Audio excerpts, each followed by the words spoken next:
The little girl's voice cut through the heavy afternoon air like a blade finding its mark, and Calvin Chandler felt every syllable land somewhere deep in his chest, where he kept the things he never said out loud. "Did my mama really pick you?" Rosalie Abbott asked, standing in the doorway of the small adobe house with her dark braids hanging loose and her brown eyes fixed on him with an intensity that no 7-year-old should have possessed. Or did she just settle because she was scared and alone? Calvin crouched down so he was eye level with her. The sun was hammering the desert floor outside, the kind of heat that made the air itself shimmer and lie to you, and somewhere behind him he could hear Sadie's sharp intake of breath from the kitchen. He had not heard her come to stand in that doorway. He had not known she was listening, but he answered the child the same way he would have answered her if the whole world had been watching. "Your mama picked me," he said quietly, his voice carrying the low, steady weight of a man who had spent years choosing his words with the same care he chose his shots. "And I plan to deserve that every single day for the rest of my life." Rosalie stared at him for a long moment, measuring him the way children measure adults when they have already been disappointed once and cannot afford to be disappointed again. Then she turned and walked back into the house without another word, her small boots scuffing on the packed earth floor. Calvin straightened and turned around, and Sadie Abbott was standing in the kitchen doorway with her hand pressed flat against the doorframe, and her eyes bright with something that was not quite crying but was very close to it. She was still wearing her riding clothes, the ones with the dust from 2 days on the trail still in the fabric, and she had never looked more like herself than she did in that moment. She said nothing. She did not have to. He crossed the room and she let him come, and when he put his arms around her she pressed her face against his shoulder, and he felt the long, shuddering breath that left her body like something she had been holding for months, maybe years, maybe since before he had ever known her name. To understand how they got here, you have to go back to the autumn of 1878, to the town of Redrock, New Mexico Territory, where the dust was always red, and the law was always negotiable, and a woman alone was always someone's target.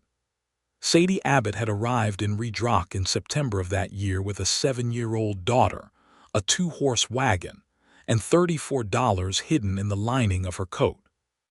She had come from Abilene, Kansas, which had seemed like a fine place to raise a child until her husband, Thomas Abbott, had been shot dead in a card dispute at the Silver Rail Saloon in the spring.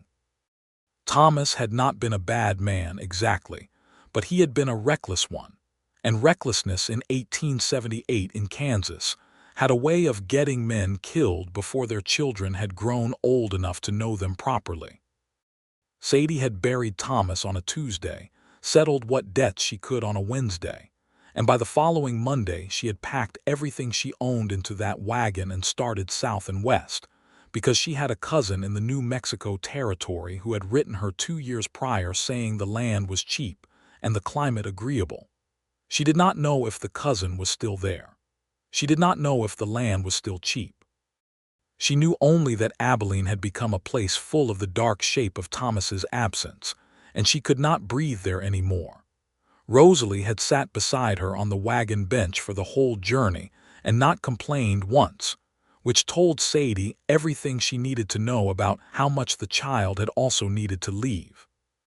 They arrived in Redrock on a Wednesday afternoon when the sky was the particular shade of orange that happens when the sun is going down through dust, and the town looked small and raw and slightly violent, the way most towns in the territory did. There was a main street with a general store, a livery stable, a doctor's office, a saloon called the Red Dog, and a land office that advertised homestead claims in letters painted in red on white. There was a church being built at the far end of the street, its framed skeleton standing up against the sunset like ribs. Sadie pulled the wagon to a stop in front of the general store and sat for a moment, looking at the town, taking its measure. "Is this where we live now?" Rosalie asked. "For now," Sadie said. "Let us see." She climbed down, helped Rosalie down, and tied off the horses, and that was when she first saw Calvin Chandler, though she did not know his name yet. He was leaning against the post outside the general store with his arms crossed and his hat pulled low, the kind of posture that looks like ease but is actually the opposite of it, the posture of a man who is watching everything and pretending to watch nothing. He wore a plain gray duster despite the heat, and his gun belt was worn and dark with use, and he had the kind of face that had once been young and was not anymore but had found something better than youth in the transition, something steadier and more difficult to rattle. He looked at Sadie the way most men in the territory looked at a woman arriving alone in a wagon with a child, which was with a complicated mixture of assessment and curiosity, and she met his gaze with the particular flat directness she had been developing since Thomas died, the expression that said she had no patience for complications. He nodded to her. She nodded back. She went inside the store. She found her cousin, a man named Pete Hollies, had indeed left Redrock 8 months prior for California and had not been heard from since. She found this out from the storekeeper, a round man named Elias Drum, who seemed genuinely apologetic about it. She bought flour and beans and salt pork with 6 of her $34 and accepted the information that the widow Garvey rented a room at the far end of town for $2 a month. She rented the room. She fed Rosalie beans and cornbread for supper and sat by the small window while the child slept and thought about what she was going to do. She had $28. She had 2 horses and a wagon. She had a daughter and a dead husband, and a skill set that included sewing, cooking, preserving, and a reasonable ability to shoot, the last of which Thomas had taught her in the first year of their marriage when he had still been trying to be responsible. In the morning she would go to the land office. In the morning she would figure something out. She fell asleep in the chair before she could finish the thought. The land office was run by a man named Gerald Fitch, who was thin and pale in the way of men who spend all their time indoors, and he had the particular energy of someone who enjoys delivering bad news. He told Sadie that there were homestead claims available under the Homestead Act of 1862, 160 acres for a filing fee and 5 years of improvement, but that the available land in the immediate area of Redrock was either already claimed or too remote for a woman alone with a child to work effectively. "What's not too remote?" Sadie asked. Fitch looked at her over his spectacles. "There's a parcel about 3 miles east, good water on it actually, spring that runs year-round, but there's a problem with that one." "What problem?" "Man named Holt Draper has been using that spring to water his cattle for 2 years. Never filed on it because he figured nobody would bother. He is not going to be happy about someone coming in to claim it legally." "Is the land free to claim?" "Legally, yes."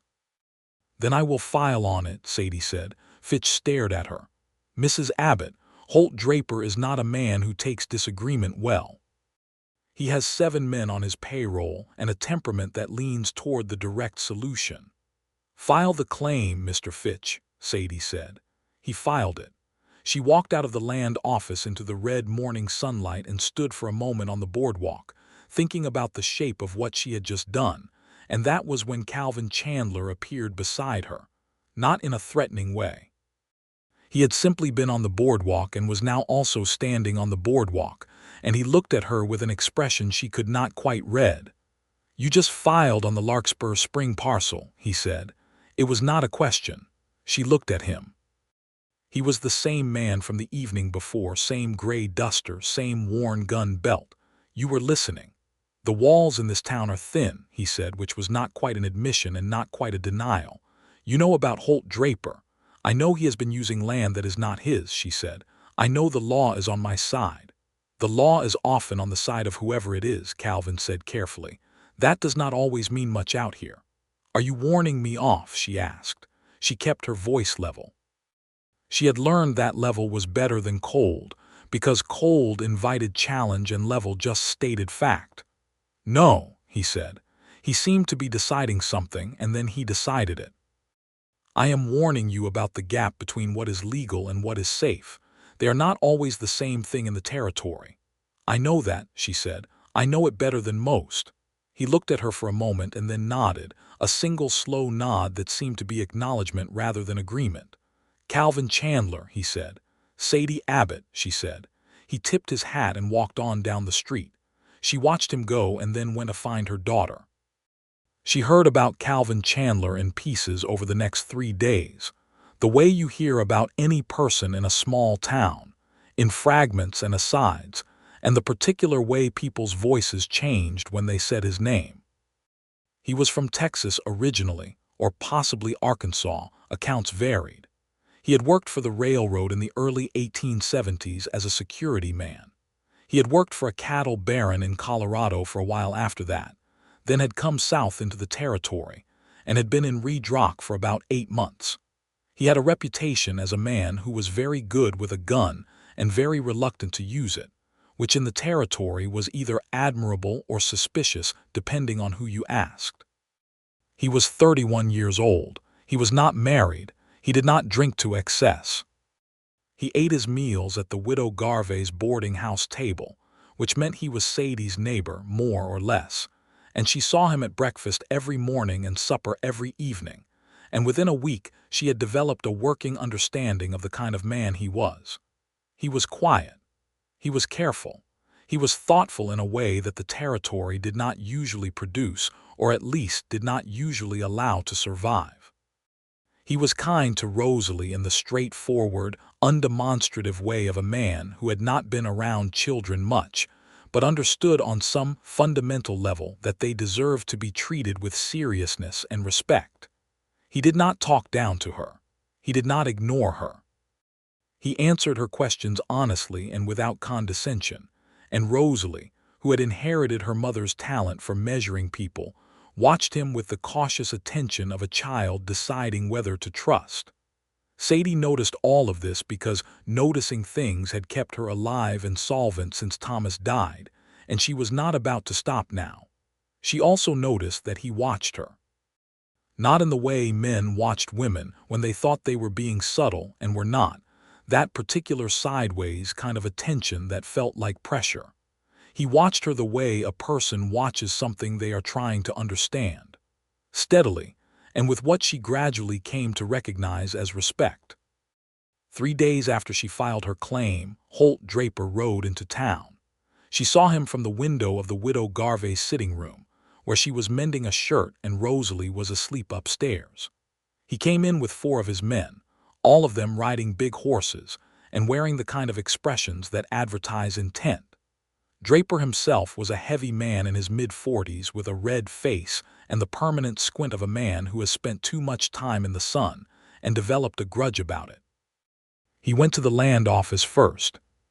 She could not hear what was said, but she could see through the window that Fitch shrank back and Draper leaned forward, and there was a good deal of pointing at papers. And eventually, Draper came out of the land office with his face even redder than before, and stood on the boardwalk for a moment before turning and looking up and down the street, with the expression of a man looking for a specific problem. Sadie set down her mending. She went upstairs and checked that Rosalie was still asleep, which she was. She went back down and took her coat from the hook by the door and put it on, and she took the small .32 caliber Smith & Wesson revolver from the coat pocket and checked the cylinder, a habit Thomas had drummed into her, and then put it back. Then she went outside. She was halfway down the boardwalk toward the land office when Calvin stepped out of the general store and fell into step beside her with the naturalness of someone who had been waiting. "You do not need to come," she said. "I know that," he said, and kept walking. Draper saw her coming and turned toward her, and his 4 men spread out slightly in that unconscious way men do when they are preparing to be threatening. Sadie kept her pace steady and did not look at any of the 4. She looked at Draper. "Mrs. Abbott," Draper said, which told her he had already found out who she was. "Mr. Draper," she said, "I expect Mr. Fitch has explained the situation to you." "He explained what you think the situation is," Draper said. "I am here to explain what the situation actually is." "The situation," Sadie said, "is that I have filed a legal homestead claim on federal land under the Homestead Act of 1862. Your use of the spring on that land has been without legal title, and at the sufferance of the federal government, which has now allocated that land to me. You are welcome to apply to purchase water rights from me once I have established my claim at a fair market rate. She had rehearsed that. Not all of it had come out as smoothly as she had rehearsed it, but most of it had. Draper stared at her. Something shifted in his expression, something that was partly surprise and partly fury and partly, she thought, a grudging recognition of the fact that she was not going to be easily frightened. You are a woman alone, he said, with a child. I am a woman with a legal claim, she said. Those things are not the same, Draper said, and his voice had gone flat in a way that made the back of her neck prickle. Calvin Chandler stepped forward from slightly behind and to her right, and he did it in a way that was not aggressive but was completely unmistakable.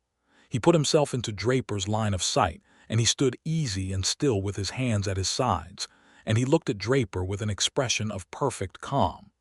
I think Mrs. Abbott has made her position clear, Calvin said. I think you have heard it. Is there anything else that needs saying today? The four men looked at Calvin. Draper looked at Calvin, and there was a long moment in which Redrox Main Street held its breath. Sadie had heard enough about Calvin Chandler in 3 days to know that Draper would have heard considerably more in the 8 months Calvin had been in this town, and whatever Draper had heard, it was doing its work right now. Draper looked back at Sadie. His jaw worked. This is not finished, he said. I expect not, she said. He rode out with his men, which was not a resolution but was a retreat, and Sadie stood on the boardwalk until the sound of the horses faded and then let out the breath she had been holding for approximately the last 4 minutes. Thank you, she said to Calvin. You did not need me, he said. No, she agreed, but it helped. He was quiet for a moment. Then he said, Do you have a plan for getting out to that land and starting to work it? Tomorrow, she said. I thought I would take the wagon out and assess what needs to be done. I will come with you, he said. She looked at him. Mr. Chandler, I appreciate what you did just now, but I am not in the habit of accepting help from people whose motives I do not understand. He met her gaze without any indication of offense. My motive, he said, is that I have been in this territory long enough to know that Holt Draper says things like this is not finished and means them literally, and that a woman and a child alone 3 miles from town on land Draper considers his is a situation that could go badly in ways that have nothing to do with legality. He paused. That is my motive. You can take it or leave it. Sadie looked at him for another moment, measuring. Then she said, 8 o'clock. I will be ready, he said. The land was better than she had hoped and harder than she had feared, which was the usual truth of the territory. The spring was real and year-round, a clear cold trickle out of a rocky shelf that pooled into a small natural basin before running off east toward lower ground, and the land around it was the kind of red-brown earth that could grow things if it was worked and watered.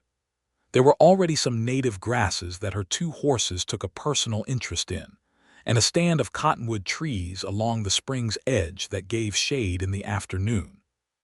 Calvin walked the perimeter with her, while Rosalie sat on the wagon and drew pictures of rocks in the small journal Sadie had given her for the journey. He was good company in the way that a quiet person can be good company, present without being intrusive, observant without being presumptuous. He pointed out where the land was flattest and most workable, where the soil seemed deepest, where there were signs of deer and jackrabbit that told them the water table was reliable. He noticed where the fence line would need to be strongest, on the southeast corner, where Draper's grazing land came closest to her claimed boundary. Adobe is better than timber out here, he told her, standing by the cottonwoods with his hat pushed back slightly. Timber is expensive to bring in. Adobe is what this country knows how to build. Do you know how to build it? She asked. I have built a few things, he said. She hired him, not with money she did not have, but with meals and the use of a horse and the promise of a fair wage once she had gotten her first season of crops in and sold. It was an unusual arrangement, and she said so when she proposed it, and he said that unusual arrangements were the kind he preferred, and so they had a deal.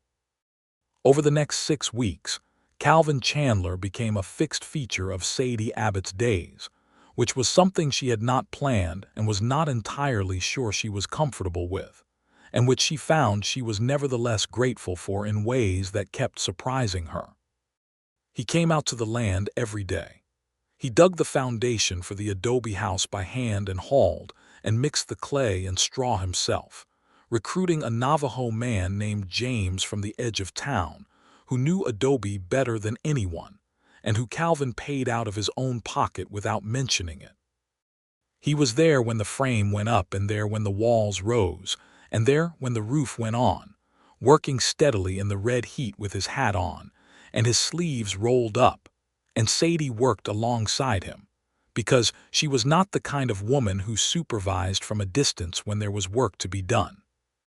Rosalie watched it all from wherever she had settled herself that particular hour with her journal and her serious eyes, and sometimes Calvin would sit beside her during the midday break when the heat was worst and ask her what she was drawing, and she would show him, and he would look at it seriously and ask a question about it, and Rosalie would answer, and gradually, in the way of children who cannot be rushed but cannot be stopped either, she began to trust him.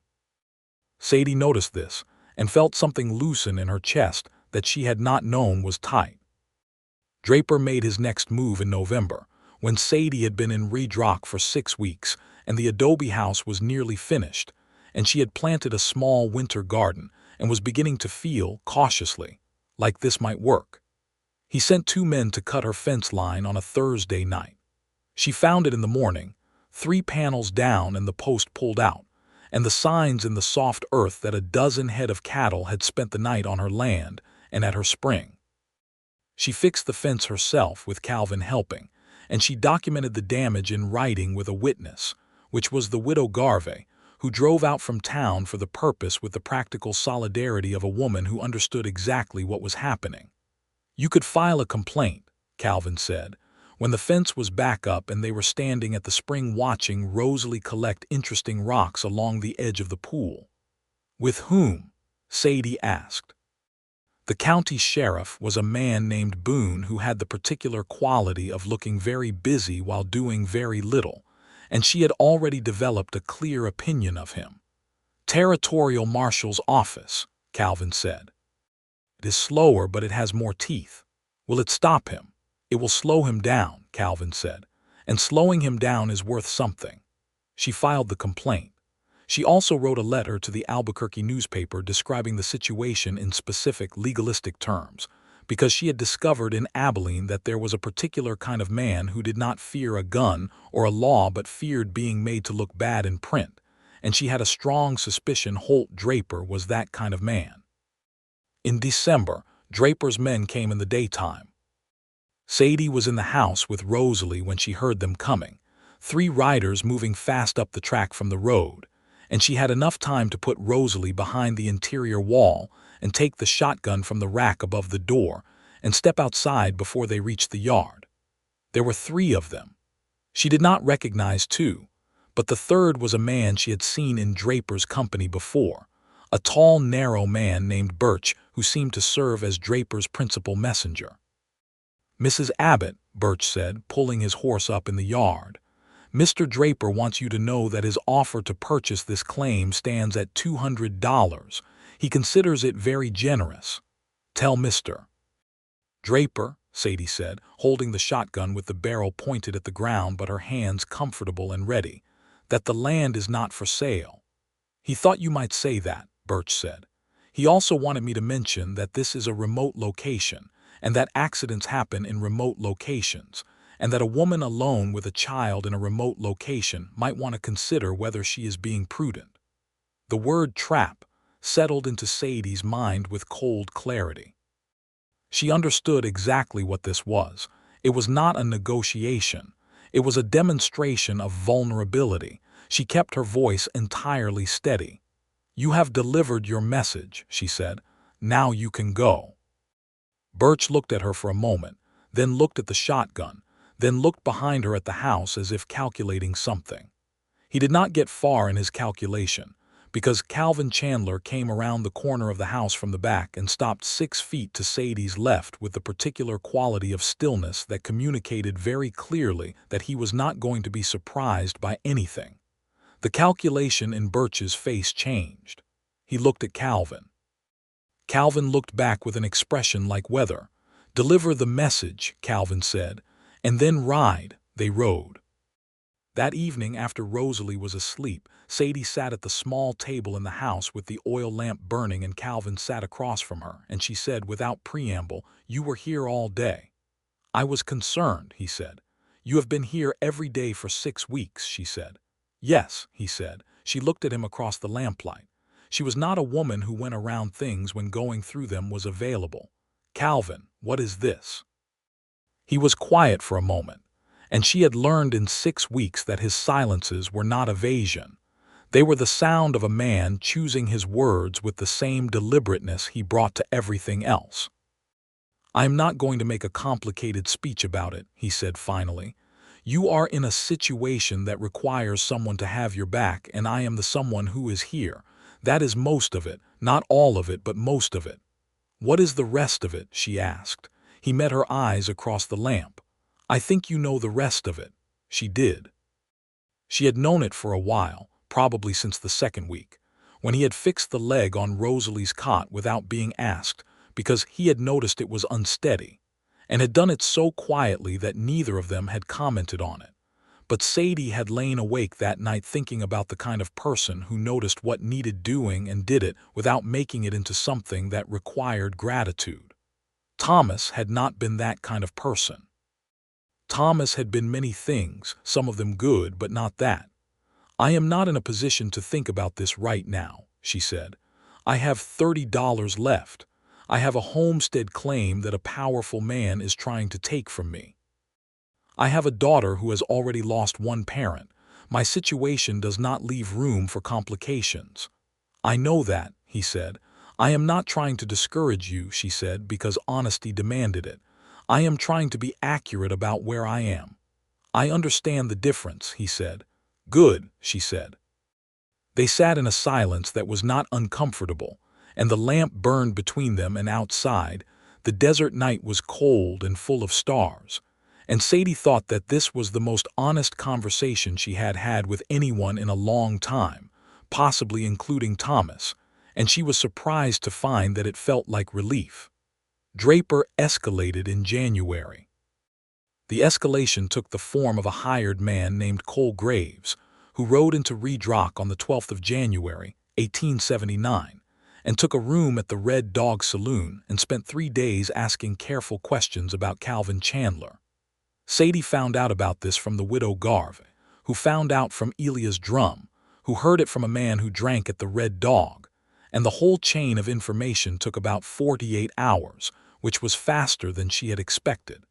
She told Calvin. He took it quietly, as he took most things, but something changed in his face that she had not seen before, something that looked like recognition of a specific and personal kind. "Graves," he said. "You know him." "I know of him," Calvin said. "He works the dark side of disputes. Draper is not just trying to scare you anymore. He is trying to remove you," Sadie said. "Yes," Calvin said. "Because you are the reason I am not scared," she said. He looked at her. "Partly. Calvin," she said, "your dark past, whatever it is. I need to know if it is going to affect what happens here." He was quiet for a long moment. They were standing outside the house in the cold January morning, and the horses were at the rail and Rosalie was inside, and the land spread out around them in its red winter quiet. "I was in Colorado," he said, "about 3 years ago, working security for a man named Pritchard. He was a mine owner. He had a labor dispute that was getting violent, and he hired people like me to keep order." He paused. What he wanted was not order. What he wanted was for the miners to be made afraid enough to give up their demands. "I figured out what was actually being asked of me about 2 weeks in, and I walked away." "That does not sound like a dark past," she said. 2 months after I left, 3 men died in a cave-in that the miners had been warning Pritchard about for months," he said. "Pritchard blamed the labor organizers. I knew what had really happened, and I testified to it at the territorial inquiry. Pritchard was fined and not much else because that is how those things work, but he had friends and those friends have long memories. He looked at her. Cole Graves worked for Pritchard. She absorbed this. So Draper knows someone with a grudge against you. Or Graves found Draper because he heard there was a situation here where someone needed Calvin Chandler removed, Calvin said. Either way, the result is the same. What do we do? She asked. I go talk to the marshal, he said. I tell them what I know about Graves and what Draper is doing. And I write down everything I know about Pritchard and the cave-in and what Graves was involved in, because if something happens to me, that information should be somewhere that matters. The word, if something happens to me, landed in Sadie's chest like a stone dropped in still water, and the ripples went outward in directions she had not expected. Nothing is going to happen to you, she said, and she heard in her own voice a fierceness that surprised her. He looked at her with an expression that was very careful and very warm at the same time. Sadie, I mean it, she said. I know you do, he said. I am planning on it. She stepped forward and she kissed him, which she had not planned to do and which surprised them both. But once she started, she found she had no interest in stopping, and he kissed her back with the same quality of deliberateness that characterized everything he did, entirely present and completely certain of what he was doing. When they stepped apart, she looked up at him in the cold morning light and she said, I am still not in a simple situation. Neither am I, he said. We are both in the same complicated situation, she said. Then we might as well be in it together, he said. She laughed, which she had not done enough of in the months since Thomas, and the sound surprised Rosalie, who appeared in the doorway with her journal under her arm and looked at the two of them with the particular calculating expression that meant she was adding things up. What is funny? Rosalie asked. Everything, Sadie said. Come and eat breakfast. Cole Graves made his move in the second week of February, which was sooner than Calvin had expected and later than Sadie had feared. And it did not go the way any of them had planned, because Cole Graves was not as clever as his reputation suggested. He came to the homestead in the early morning, before dawn, on a Wednesday, and he did not come alone. He came with a man from Draper's outfit whose name was Teller, and the two of them came on foot across the eastern end of the property, because they had left their horses on the road and walked in through the dark. What they did not know was that Calvin had been sleeping in the barn, not because he lived there permanently, but because 3 days earlier he had heard from a contact in Draper's camp that something was being planned, and he had not told Sadie this because she would have argued about his sleeping in the house instead, and he did not want to have that argument while also watching for Graves. He heard them coming from 30 yards out because Graves stepped on a loose stone and Teller was not as quiet as he thought he was, and Calvin was outside the barn door and in position by the time they reached the edge of the yard. That is far enough, Calvin said from the dark. Graves stopped. There was a long silence. Calvin could see the outline of both men in the pale pre-dawn. Chandler, Graves said. You have made a long trip for nothing, Calvin said. Whatever Draper is paying you, it is not enough for this. That is between me and Draper, Graves said. You come onto this property in the dark with your partner and whatever intention brought you here, Calvin said, and you are going to have a conversation with a territorial marshal, not with me. And I will tell you now that I have already been in contact with the marshal's office, and they know your name and they know you are here. So whatever you are thinking about doing, think hard about whether it is worth it. Another silence. Sadie appeared in the doorway of the house with the shotgun, and she had heard enough of the conversation to understand the shape of it, and she was very steady. 2 against 1, Teller said. He had a low voice, the voice of a man who was trying to sound more dangerous than he felt. 2 against 2, Rosalie's voice came from behind Calvin, sharp and clear. Calvin very nearly said something, but he kept his voice level. Please go back inside, Rosalie. Mama says we face trouble together, Rosalie said, and she was standing there with her small, determined face and her hands at her sides and nothing in them, which was simultaneously the most alarming and the most moving thing Calvin had seen in recent memory. Graves and Teller looked at the child. Something shifted in Graves's posture, and Calvin recognized it because he had felt it himself once or twice. The moment when a man looks at what he has actually become and finds he cannot quite live with the specific version of it being presented to him right now. "This is not worth it," Graves said to Teller. Teller looked at him. "Draper will not be happy." "Draper is not standing here," Graves said. "I am." He looked toward Calvin. "This is over, Chandler, not because you scared me, because I have a line and there is a child on the other side of it." "I believe you," Calvin said. They left. Sadie crossed the yard in her bare feet over the cold ground, and she put her hand on Rosalie's shoulder, and she looked at Calvin with an expression that said several things at once, most of them not expressible in words. "You," she said to Rosalie, "are going back inside and staying there when there is danger." "Yes, Mama," Rosalie said, in a tone that indicated she was agreeing for the moment and reserving the right to reconsider. "And you," Sadie said to Calvin. "I know," he said. "I should have told you sooner." "Yes," she said, "you should have." She looked at him for a long moment. "Do not keep things from me to protect me. I do not need that kind of protecting." "I understand," he said. "I am sorry." "Good," she said. "Come inside and have some coffee. It is February and you have been sleeping in the barn." He came inside and had coffee, and Rosalie sat at the table across from him with her journal, and drew what appeared to be a picture of a very small person standing between two larger people. And when she was done, she looked at it for a moment and then slid it across the table to Calvin. He looked at it. He looked at Rosalie. "Is this us?" he said. "That is you," she said, pointing to the taller of the two larger figures. "That is Mama. That is me in the middle." She paused. "Mama says families come in all shapes." "Your Mama is right," Calvin said. "I think you are going to stay," Rosalie said, with the directness of a child who has decided to stop pretending a thing is not happening. Calvin looked across the table at Sadie, who was watching this exchange from by the stove with an expression he had never seen on her face before, something soft and undefended that she usually kept very carefully covered. "If your Mama wants me to," he said. Rosalie looked at Sadie. "Mama." "Drink your milk," Sadie said, and turned back to the stove, and Calvin saw the color in her cheeks that had nothing to do with the heat of the fire.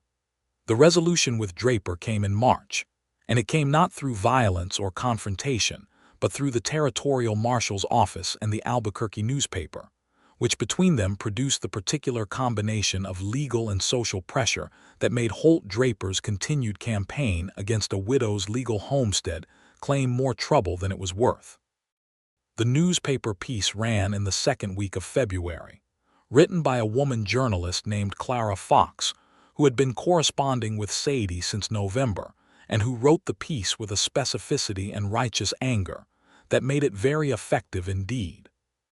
It described Draper's actions in detail, cited chapter and verse of the Homestead Act, named Graves and Teller, and their attempted nighttime visit to a home containing a woman and a child, and concluded by asking whether the territorial government intended to protect the legal rights of homesteaders, or whether the law of the territory was only available to those with enough cattle to purchase it. The marshal's office issued a formal warning to Draper 2 weeks later. Draper was not a stupid man, whatever else he was. He was a man who had run a successful ranching operation by understanding the landscape he operated in, and the landscape had changed. He sent a letter through Gerald Fitch offering to purchase water rights to the spring at a fair market rate, and after 3 rounds of negotiation, because Sadie was a skilled negotiator and enjoyed it slightly more than was entirely becoming, they arrived at a figure that was reasonable for both parties and signed an agreement before a notary in Fitch's office. Draper never became a friend, and Sadie never expected him to. But he was no longer an active threat, and the land was hers, and the spring was hers, and that was enough. Calvin was in Fitch's office when she signed the agreement, sitting against the wall with his hat on his knee, and when it was done and they walked out into the March morning, she looked at him and said, "It is over. "For now," he said, because he was a man who did not overclaim, and she appreciated that. "For now is enough," she said. "For now is what we have." She reached over and took his hand as they walked down the boardwalk, which was a new thing, a deliberate public thing, and he looked down at their joined hands and then up at her with an expression of such careful and genuine happiness that she felt it somewhere behind her sternum like a second heartbeat. They were married in June of 1879 in the church that had been a skeleton of ribs when Sadie first rode into Raydrock, and was now a proper building with walls and a roof, and a preacher who had come down from Santa Fe, specifically, because the widow Garvey had written to the diocese with the combination of warmth and firm insistence that she deployed to great effect in all situations. The wedding was small by any standard. Elia's drum was there, and James the Navajo builder who had helped raise the walls of the house and had become a quiet, steady presence in their lives, and the widow Garvey herself who wore her best dress and cried at appropriate moments. Gerald Fitch came, which surprised Sadie, and she thought perhaps he felt some proprietary investment in having filed the original claim that had set all of this in motion. Rosalie was the only attendant. She wore a white dress that Sadie had made for her over 3 evenings, and she carried a small bunch of desert wildflowers, yellow and orange. And she walked very seriously up the aisle and stood at Sadie's side with the gravity of someone performing an important official function. Calvin stood at the front of the church in a dark coat that was new and a white shirt that was also new and his good hat that was not new but was clean. And when Sadie came down the aisle, he looked at her with an expression that erased every practiced stoicism he had and left just the man underneath, which was a man who was, in this particular moment, completely undone. She wore her best dress, the one with the blue flowers, and she had done her hair up properly, and she walked toward him with the level directness that was her fundamental nature, and she was smiling. He took her hands and they said the words to each other, the ordinary words that had been said in churches everywhere for a very long time, and somehow in this particular church in this particular territory with the red dust outside and the desert sky and the small congregation of people who had witnessed this whole improbable thing unfold, the words sounded new. "I do," Sadie said. "I do," Calvin said. "You may kiss the bride," the preacher said. Calvin kissed her, and the widow Garvey said something happy in a wet voice, and Rosalie said clearly into the church's acoustic warmth, "Finally." There was a supper at the widow Garvey's house, which was larger than theirs and had a dining table that could seat 12. Elia's drum brought whiskey for the men and wine for the ladies, and James brought a hand-woven blanket as a wedding gift that was beautiful in the specific way of things made with care and skill. And the widow Garvey produced a cake that was small but excellent, and they stayed until well after dark talking and laughing, and it was one of the best evenings of Sadie's life, which she recognized even while it was happening. Calvin drove them home in the wagon, the 3 of them on the bench, Rosalie between them already mostly asleep against Sadie's arm, and the night sky was enormous and clear and full of stars the way the territory sky was in June, and the air had the particular quality of a warm night that was still somehow fresh and clean. "Calvin," Sadie said quietly so as not to wake Rosalie, "yes, I am very glad I filed on that parcel." He looked at her across the sleeping child. "So am I," he said. "So am I." The first years of the marriage were not simple, because nothing in the territory was simple, and because building a life on raw land never was. But they were good, in the particular way that earned things are good, with the satisfaction of difficulty overcome and the pleasure of work that has meaning. Calvin took on what work he could find in and around Raydrock, which in the territory in 1879 and 1880 included everything from occasional contract work for the territorial marshal's office, which drew on his particular skill set but which he was selective about, to helping neighbors with construction and fence work, and the 100 practical tasks that the land constantly generated. He was good with horses in a specific, patient way that earned him a reputation among the ranchers. And by the end of their first year, he had a small but reliable business working with difficult horses, which suited him in ways that were not hard to understand. Sadie planted her homestead with the serious attention of a woman who had studied what grew in this country and was determined to make it work. She grew squash and beans, and corn in the traditional combination she had learned about from a Pueblo woman in the village south of Red Rock, the three sisters that fed each other as they grew. She kept chickens and a kitchen garden. She had a milk cow by the second year.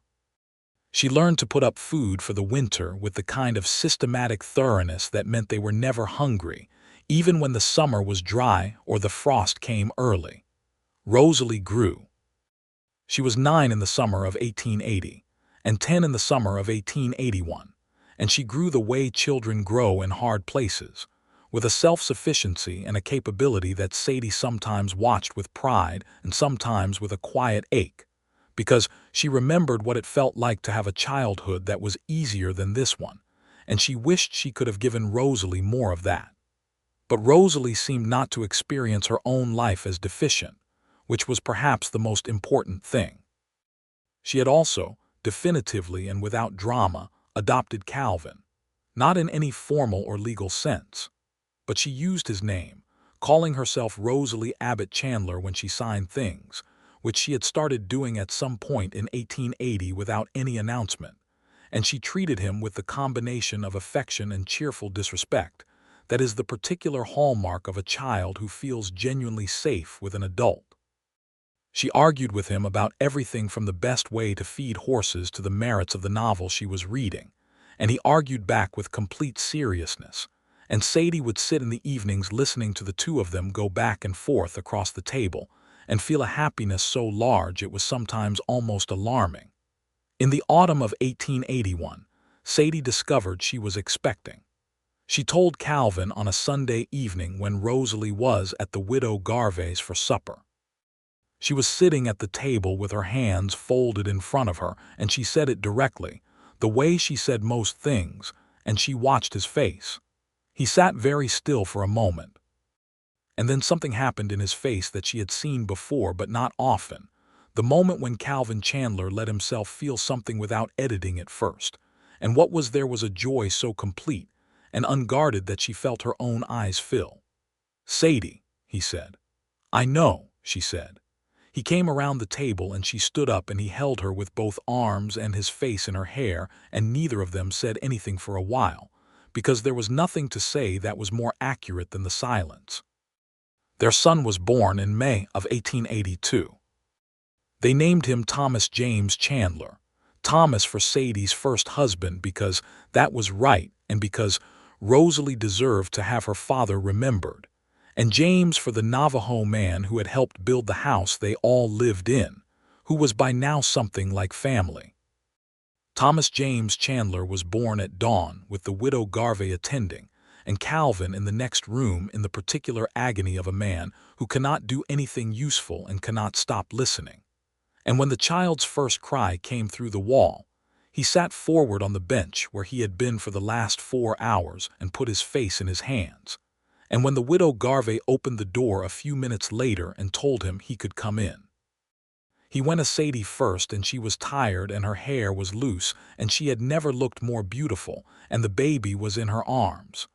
"Come and look," she said. He looked. The baby was very small and very red and had an expression of deep outrage at the entire situation, which Sadie said was a family trait. "Hello, Thomas," Calvin said quietly. The baby opened one eye as if evaluating this, and then closed it again.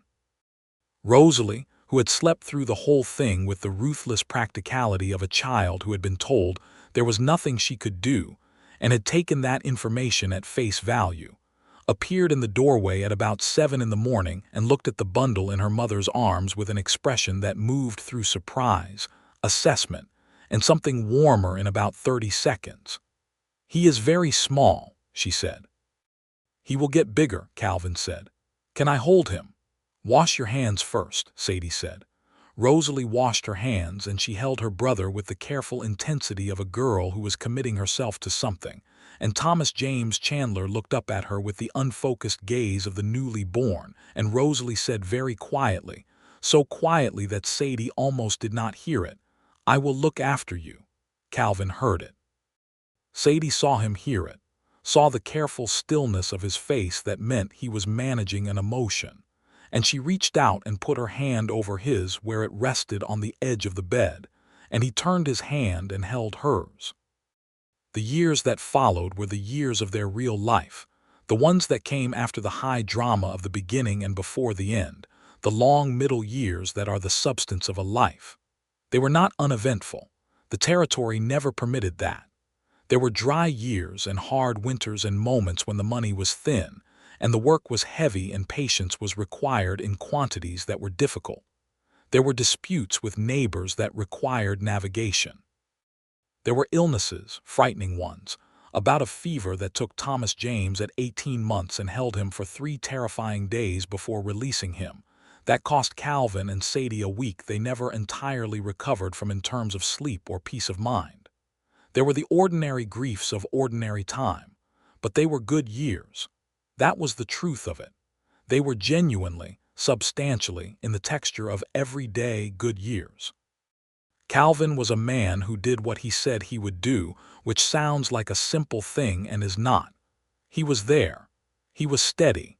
He could be argued with and admitted when he was wrong, which was not always but was regular enough to mean something.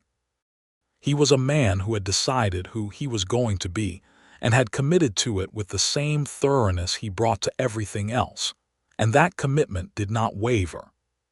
Sadie, for her part, was a woman who had survived things that would have broken others and had not been broken, and who had built something real and lasting from nothing, and who loved her husband with a clarity and depth that was different from what she had felt for Thomas, not better or worse, but different in the way that two different true things are different from each other. With Thomas, it had been young and warm and somewhat reckless. With Calvin, it was earned and deep, and it rested on a foundation that she knew was solid because she had watched it being built, stone by stone, day by day. Rosalie grew into a serious, capable young woman who read everything she could get her hands on and argued about all of it and had her mother's directness and, Sadie thought, something of Calvin's patience, which was a combination that would serve her well. She was 12 when Thomas James was walking, and 15 when the second baby came, a daughter this time, who they named Clara Rose, Clara for the journalist who had written the newspaper piece, and Rose because the desert had them in the spring, and they were Calvin's favorite thing about the territory. Clara Rose was born in June of 1885, 3 years after her brother, in the same house with the same widow Garvey attending, though the widow was older now and moved a little slower, and had taken on an assistant, a young woman named Mary who was quick and kind. The birth was faster this time and easier, and Calvin was in the room for this one, because Sadie had decided she wanted him there and had said so, and he had sat beside her and held her hand through the difficult parts without saying much, which was exactly right. When Clara arrived and they had cleaned her up and she was lying against Sadie's chest, Calvin reached out one finger and the baby wrapped her hand around it with the automatic certainty of the newborn. And Calvin looked at his daughter with an expression that Sadie would remember for the rest of her life. Thomas James, who was 3 and had been at James's house for the night, came home in the morning and was introduced to his sister with the wary attention of a child who has been informed that something is happening and is reserving judgment until he has full information.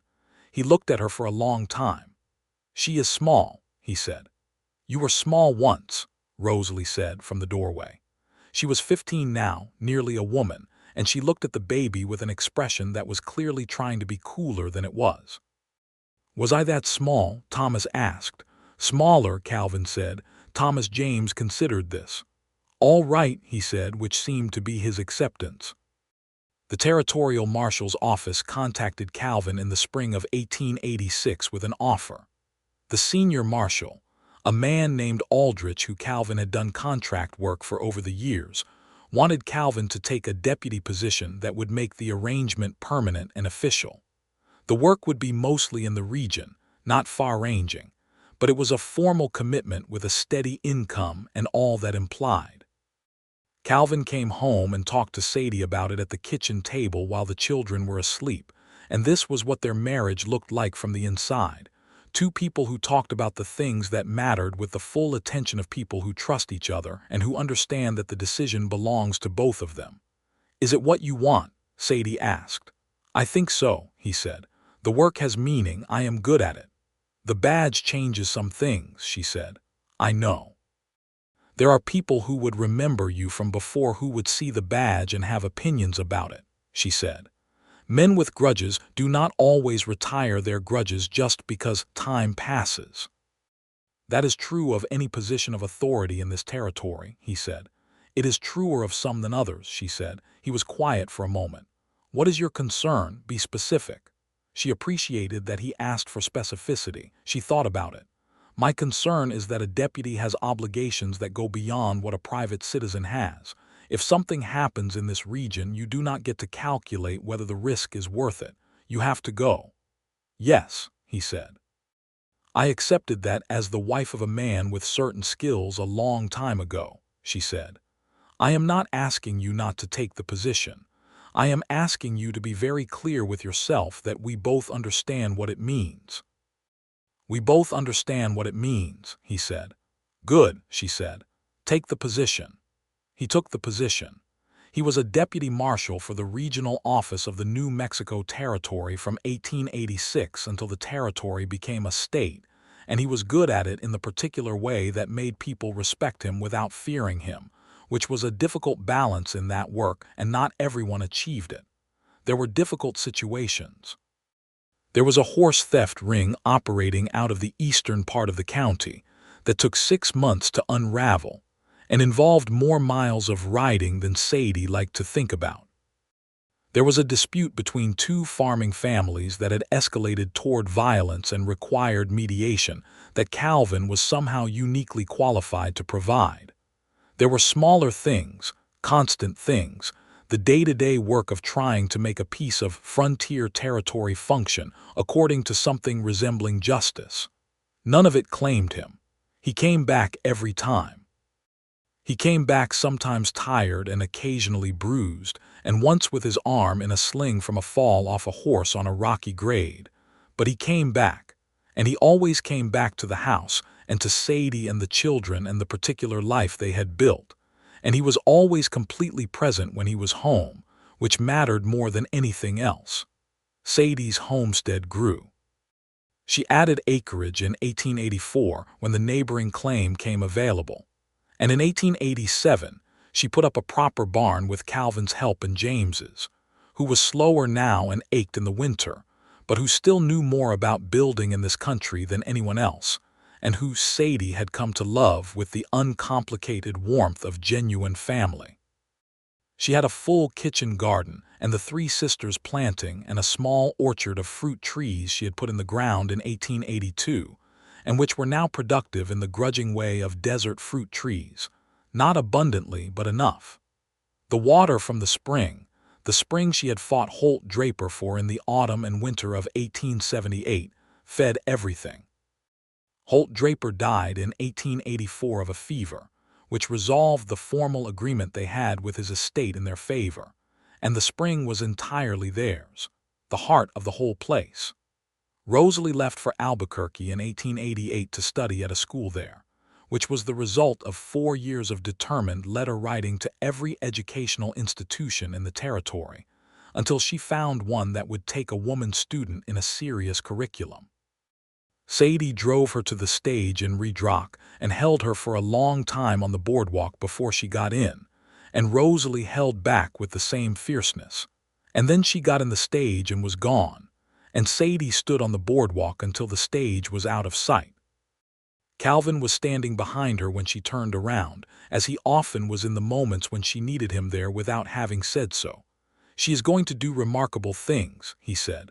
"I know," Sadie said, and she wiped her eyes with the back of her hand with the decisive motion of a woman who permits herself to cry and then gets on with it. That is the whole point. Come home, he said. She took his arm and they walked to the wagon. In the spring of 1889, Sadie discovered she was expecting again, which surprised them both somewhat given that she was 36 and had assumed that chapter was concluded. She told Calvin in the same direct way she had told him the first time 10 years prior and watched his face, the same careful happiness, still unguarded, still entirely real. Well, he said. Well, she agreed. Thomas James is going to be very pleased, he said. He has been asking for a brother. He might be disappointed, she said. The baby was born in October of 1889 and was indeed a boy. They named him William Calvin Chandler. William because it was Calvin's father's name, and there had never been an occasion to use it before.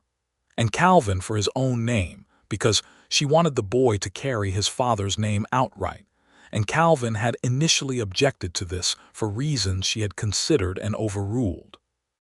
William Calvin Chandler was born in the same house, in the same room, and this time the widow Garvey's assistant Mary was the one attending because the widow herself had died the previous spring, peacefully, and in her own bed, and her absence was still a presence in the town of Redrock and in the lives of everyone who had known her well.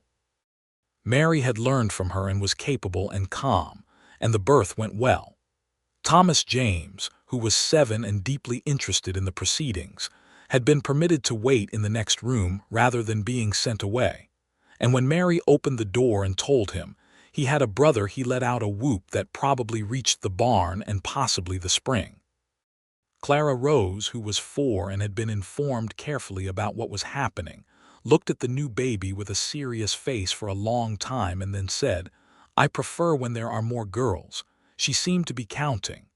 "You and Rosalie and I make 3, Sadie said. Clara Rose counted on her fingers. "And there are 3 boys." "Equal," Calvin said.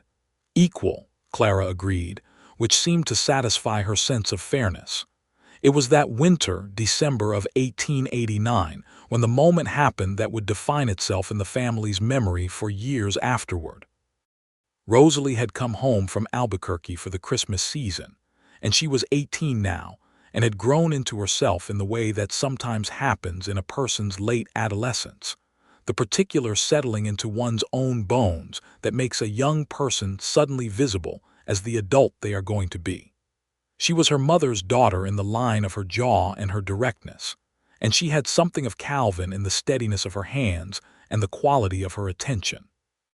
She had brought questions back from the city, the questions that a young person brings home when they have been away long enough to see their home from a distance, questions about how things were and how they came to be that way. It was an afternoon in mid-December, the kind of cold, clear desert afternoon that can be beautiful if you are not working outside in it. Sadie was nursing William in the rocking chair by the window. Calvin was cleaning his leather at the kitchen table. Thomas James was outside doing his afternoon chores. Clara Rose was asleep upstairs. Rosalie sat across from Calvin at the table, not doing anything in particular, which was unusual for her, and after a few minutes she said, "Can I ask you something?" "Always," Calvin said. She was quiet for a moment, choosing her words with a care that reminded Sadie of Calvin himself, that same deliberate assembly of language. "When you came to Redrock," Rosalie said, "did you know you were going to stay?" "No," Calvin said. "I thought I was passing through." "What made you stay?" He set down the piece of leather he was working. He looked at Rosalie with the same seriousness he had always given her since she was 7 years old, standing in a doorway with big eyes and a hard question. "Your mother filed on that spring parcel and Draper came to town and she walked out to meet him like she was not afraid of anything," he said. "I had been in this territory a long time by then and I had seen a great many people. She was different." "Different how?" Rosalie said. "Specific," he said. "She knew exactly what she was doing and why, and she was not performing any version of herself for anyone's benefit. She was just entirely herself. I thought that was the most remarkable thing I had seen in a long time." He paused. "She was raising you, and you were the most serious 7-year-old I had ever encountered, and I thought anyone who was raising a person like that was someone worth paying attention to." Rosalie was quiet for a moment. Then she said, "But you and Mama did not get together right away. It took a while." "She had a situation," Calvin said. "A legal claim to protect and a daughter to protect, and no room for anything complicated. She was honest about that from the beginning. Were you bothered by that?" "No," he said simply. "Why not?" He thought about it. "Because she told me the truth, and the truth was reasonable. I understood the truth. I was not in a hurry."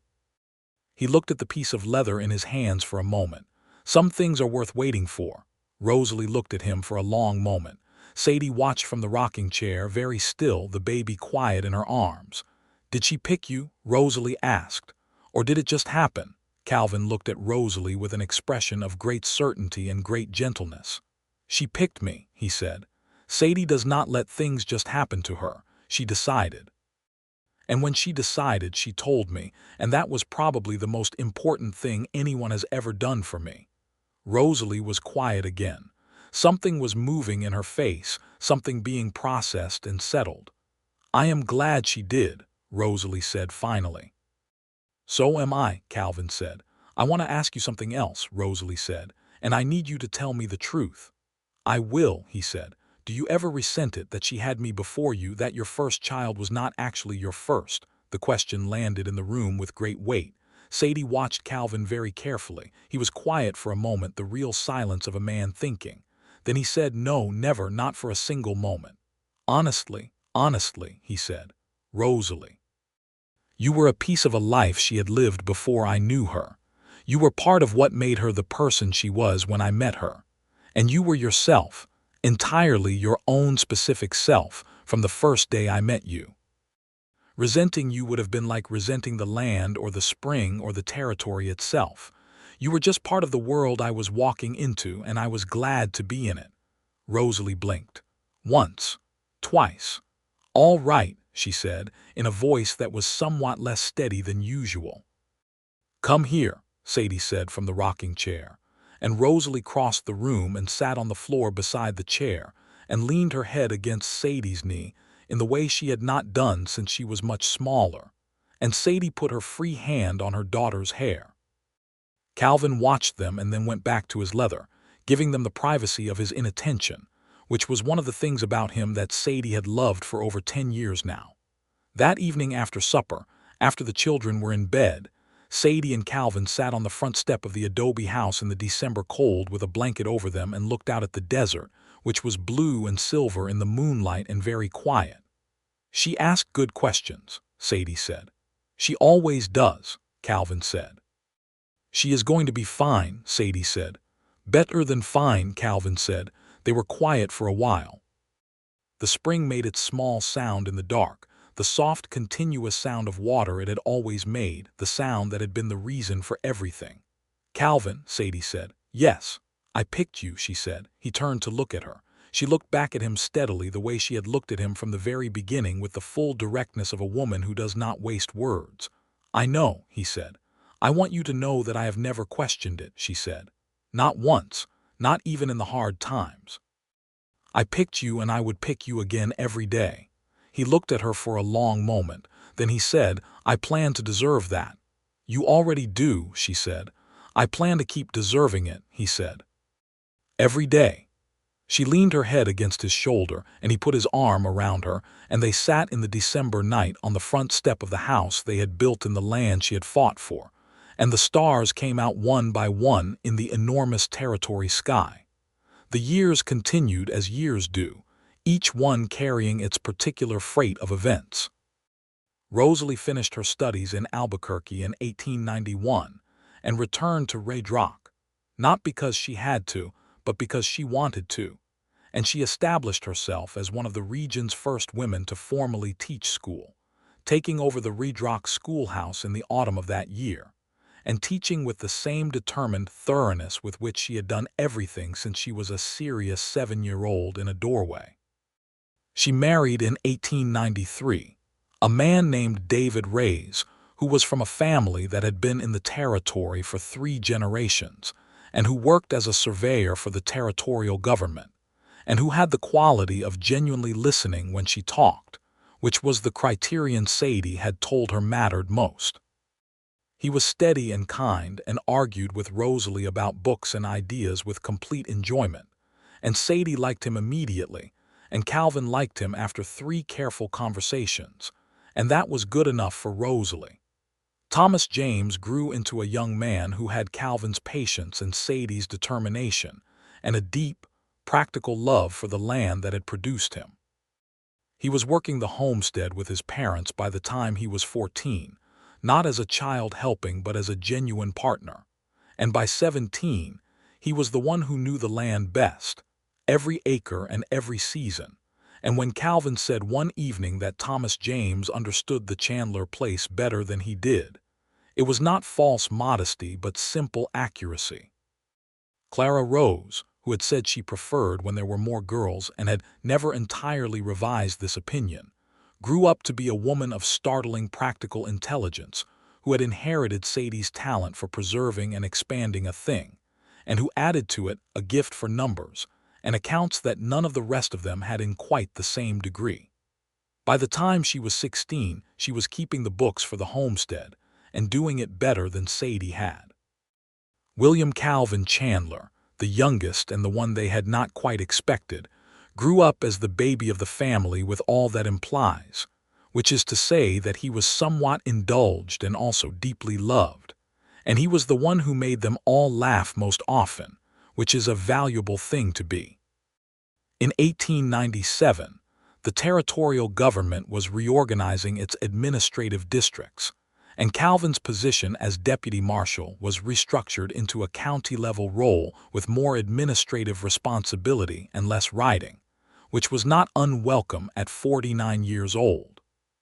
He took the new position and did it well, and the riding he still did for pleasure, on Sunday mornings when the light was particular and the desert was quiet, sometimes alone and sometimes with Sadie when she would come, which she did more often than not. That same year, Rosalie and David had their first child, a boy named Robert, and Sadie became a grandmother at 44, which she received with great pleasure and no crisis about the term, because she had never been a woman who spent energy resisting accurate descriptions of her life. Calvin was with her when they first went to see the baby, and he held Robert with the same careful reverence he had held each of his own children, and the baby looked up at him with the unfocused philosophical gaze of the newborn, and Rosalie watched from the bed and said, "He has Mama's eyes." "He has your eyes," Sadie said. "Same thing," Rosalie said, and Calvin laughed, and it was the kind of moment that gets stored in the permanent record of a life. The homestead in 1900 was a prosperous working place. The original adobe house had been extended twice, once in 1885 and once in 1893, until it had 4 bedrooms and a proper sitting room, and a kitchen with a cast-iron range that was Sadie's particular pride. The barn was solid and the outbuildings were well maintained, and the land under cultivation had tripled from the original claim. The spring ran as it always had year-round, the cold, clean, constant water that had made all of it possible. The territory became the state of New Mexico in 1912, and Calvin said to Sadie that evening, "We have been here long enough to see it become a state." "We helped make it one," Sadie said, which she meant without grandeur, purely as a factual observation about what homesteaders were and what they did. James, who had been their builder and their neighbor and their family all these years, died in the summer of 1913, peacefully, in the small house he had built for himself on the edge of Red Rock, and his passing was mourned by more people than most, because he had been a man who built things and the things he built were still standing and would be standing long after most people remembered his name. Calvin was one of the men who carried the casket, and Rosalie spoke at the service because she could speak well, and because she had known James since she was 7 years old and had more to say about him than most. In the autumn of 1915, Sadie was 62 years old and Calvin was 67, and they sat in the evening on the extended front step of the adobe house, which now had a proper porch with chairs, and the desert lay out before them in the autumn golden hour. Clara Rose had married a man named Frank Torres and was living in the county seat with 2 children and her account books and her excellent practical mind. William Calvin had become a veterinarian, which had surprised everyone and suited him completely. Thomas James had the land. The Chandler place was his now, in the way that land passes from parent to child, when both parties simply understand it to be so. And he ran it with his father's patience and his mother's determination. And he and his wife, a woman named Alina, had 3 children who were growing up in the same adobe house that Calvin and James and Sadie herself had built from the red clay of the territory in 1878. Rosalie and David were in Albuquerque now, where Rosalie still taught, though at a different school, and where David worked for the state surveying office. They came back to the homestead twice a year, and Robert and his 2 younger sisters, Clara and May, ran through the rooms with the comfortable freedom of children in a place that is part of their history. "Calvin," Sadie said in the autumn evening on the porch. "Yes," he said. "Do you remember the morning I filed on this claim?" she asked. "I remember every part of it," he said. "You warned me about the gap between legal and safe," she said. "I did. And then you came with me anyway." "Yes." "Why?" she asked. "You barely knew me. You had no particular reason." He looked at her in the evening light. He was an old man now, or moving toward it, and his face had all the years of the territory in it, the sun and the wind and the work and the life, and it was still, she thought, the best face she knew. "I told you my motive at the time," he said. "I thought the situation could go badly for you." "That was most of it," she said, using his own words back at him. He smiled. "That was most of it. What was the rest of it?" "You know the rest of it," he said. The same words he had said to her 37 years ago across a lamp in a small adobe kitchen. She laughed. She still laughed, less often than she once had, because that was the nature of time, but still genuinely, still with the full-body surprise of real amusement. "I know the rest of it," she agreed. He reached over and took her hand, the same gesture she had made first on the boardwalk in March of 1879 after the agreement with Draper was signed, and their hands were older now and had the story of all those years in them, and she held his with the same clarity and certainty with which she held all things she valued. "I told Rosalie I planned to deserve you," he said. "Do you remember? She was 7. She asked if you had picked me." "I remember," Sadie said. "I said I planned to deserve it every day," he said. "You have," she said. "I am still planning to," he said. The sun was going down in the particular orange way it had over the territory, over the land they had made their own from nothing, over the spring that still ran clean and cold from the rocky shelf, over the cottonwoods that were now fully grown and enormous, their leaves rattling gold in the autumn air. Somewhere in the house behind them, Alina was making supper, and one of the grandchildren was laughing at something, and the sound of it came through the open window and mixed with the evening air and the spring's voice, and the sound of the horses at the fence. Sadie leaned her head against Calvin's shoulder. He put his arm around her. The desert went on forever in every direction, red and golden and immense, the same land that had been there before them and would be there after, and they sat in the middle of it together with their whole lives behind them, and whatever came next still ahead, and it was, as it had always been, enough. It was more than enough. It was everything.